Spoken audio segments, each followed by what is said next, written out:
Hello, friends. I'm glad to have a chance to speak to you as you journey to General Conference.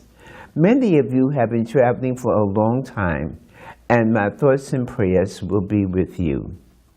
As you consider many issues before our church, I am especially concerned with one that touches my heart deeply, and that is the plight of the Palestinian people under occupation. For decades, our denomination has opposed this, and Christians of the Holy Land have asked us as a church to put clear actions like boycott and divestment behind our words to help bring an end to the occupation. The situation is damaging Israelis too, for many of them support these actions. At the last General Conference, the church endorsed a call to ban imports of products produced in the Israeli settlements on Palestinian land. The resolution said we should call all nations to boycott these products. Yet we have learned that the church's pension fund is investing retirees' money in companies that operate in these same occupied settlements.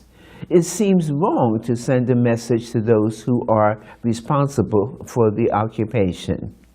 If we can call on others to act, surely we should do the same thing as a church.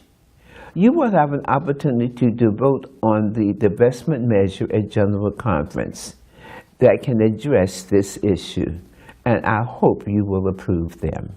When similar measures were considered in 2012, there was a lot of misinformation.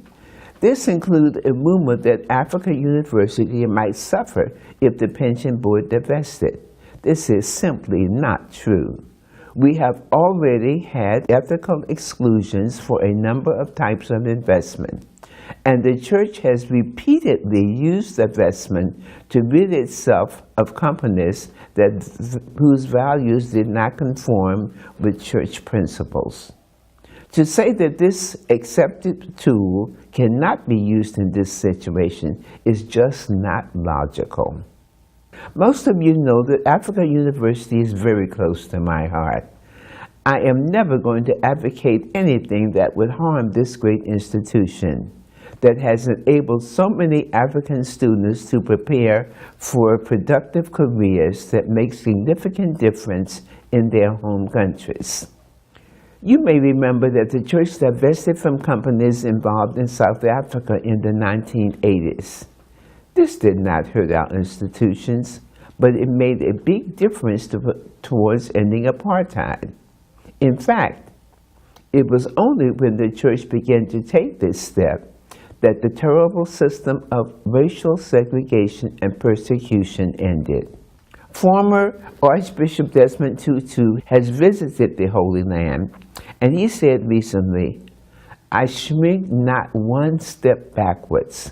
I saw it, I name it. I named what I saw.